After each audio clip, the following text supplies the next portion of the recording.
कराची में dengue out of control हो गया। 24 घंटों के दौरान शहर में 104 केसेस रिपोर्ट हुए। सबसे ज़्यादा 45 केसेस जिला शर्की में रिपोर्ट हुए। शहर के निजी और सरकारी अस्पताल मरीजों से भर गए। अस्पतालों के ICUs भी मुकम्मल भर गए।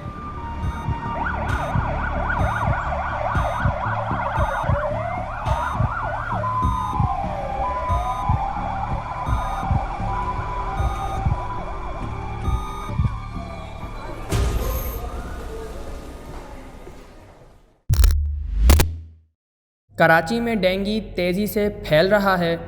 जो डेटा सरकारी सतह पर जमा हो रहा है, पाकिस्तान मेडिकल एसोसिएशन के मुताबिक इससे कई गुना ज़्यादा केसेस शहर में मौजूद हैं। इसकी एक वजह यह है कि कई शहरी अपने करीबी डिस्पेंसरीज़ और फैमिली डॉक्टर से ही इलाज करवा लेते हैं और कई तो घरों में ही टोटकों से इलाज कर लेते हैं, जिसकी वजह से एक ख़ासा डेटा जमा नहीं हो पा रहा।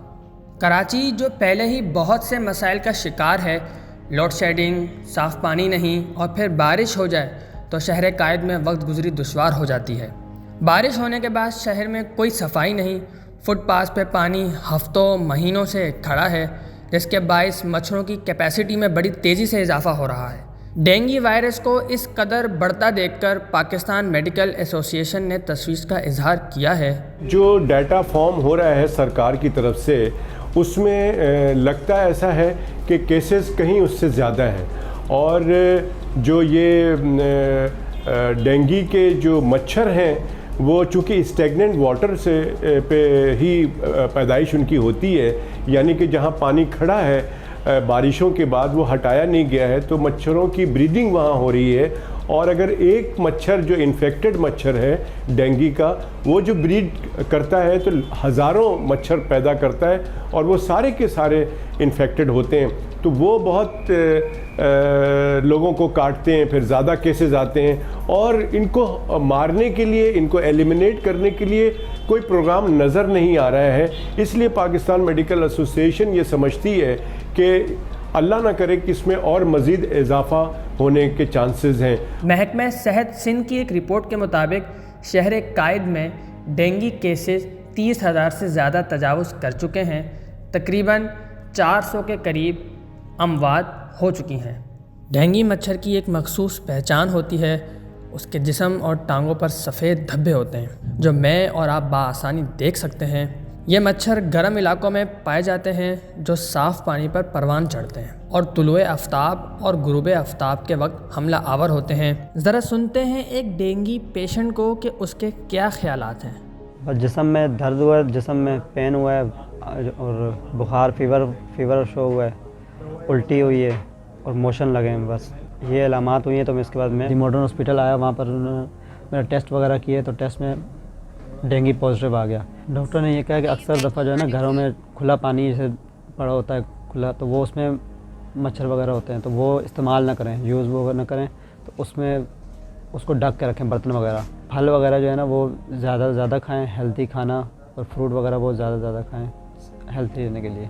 डेंगू के हवाले से डॉक्टर का क्या कहना है, वो क्या मशवरा देते हैं, उसके सिम्टम्स क्या हैं डेंगू के और किन किन चीज़ों से हम एहतियात कर सकते हैं कि डेंगू से बचा जा सके।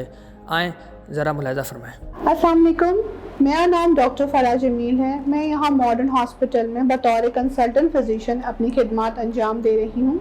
डेंगू का बुखार क्या है और ये कैसे फैलता है। डेंगू का बुखार एक वायरल इन्फेक्शन है। इस वायरस के 4 सीरोटाइप्स हैं, जिसे हम डेंगू 1, डेंगू 2, डेंगू 3 और डेंगू 4 कहते हैं, और ये एक वेक्टर बॉर्न डिजीज़ है।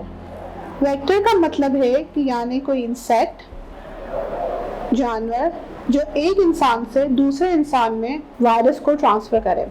और इस बीमारी का वेक्टर है मॉस्किटो, यानी एक फ़ीमेल मॉस्किटो जिसका नाम है फीमेल एडीज़ मॉस्किटो, जो एक मादा मच्छर है। ये बीमारी फैलती कैसे है? अगर किसी शख्स को डेंगू है और अगर मॉस्किटो ने यानी मच्छर ने अगर उसे काटा और वही मच्छर अगर किसी और को काटेगा तो वो बीमारी उस शख्स से दूसरे शख्स में ट्रांसफ़र हो जाएगी। ये बीमारी हाथ लगाने से, खांसने से, छींकने से नहीं फैलती। फिर भी हमने देखा है कि के एक घर के 4-5 अफराद को एक साथ डेंगू का बुखार आता है, या एक ही मोहल्ले या एरिया के लोग डेंगू बुखार के साथ आते हैं। इसकी वजह यही है कि जो मॉस्किटो जो एक शख्स को काट रहा है, वही मॉस्किटो दूसरे शख्स को काट रहा है, जो डेंगू फैलाने का सबब बन रहा है। तो यहाँ पे इम्पॉर्टेंट बात ये आती है कि उस विसिनिटी, उस एरिया को नोटिफाई किया जाए जहाँ से डेंगू के केसेस बहुत ज़्यादा आ रहे हैं, और वहीं पे सफाई सुथराई और मॉस्किटो का स्प्रे का ख्याल किया जाए। अब हम आते हैं इस बीमारी के अलामात क्या हैं। इस बीमारी के अलामात में एक हम कहते हैं माइल्ड सिम्टम्स और एक होते हैं सीरियस सिम्टम्स। माइल्ड सिम्टम्स में जैसे कि तेज़ बुखार आना, सर का दर्द, आंखों के पीछे दर्द होना, जिस्म में दर्द, उल्टी, मतली, डायरिया, खांसी, नज़ला, ज़ुकाम वगैरह शामिल हैं।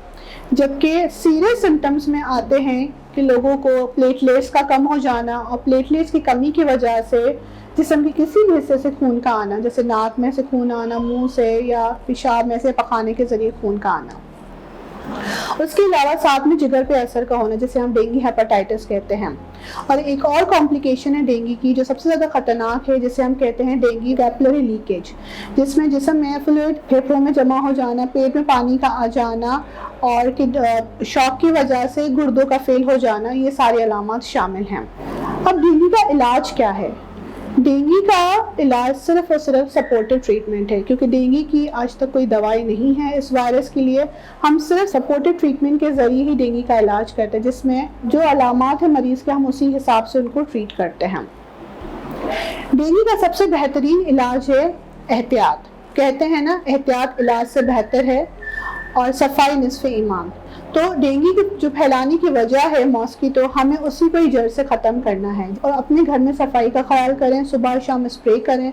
बाहर अगर आप निकल रहे हैं तो फुल स्लीव्स पहन के निकलें। अगर आपके हाथ और पैर एक्सपोज हैं तो उसमें मॉस्किटो रिपेलेंट का इस्तेमाल करें। और कोई शख्स जो बाहर सो रहा है तो वो नेट का इस्तेमाल करें। मैं उम्मीद करती हूँ आज का ये वीडियो आप लोगों के लिए मुफीद साबित रहा होगा। इसी उस उम्मीद के साथ कि आप लोग अपना बहुत ख्याल रखेंगे। अल्लाह हाफ़िज़, शुक्रिया।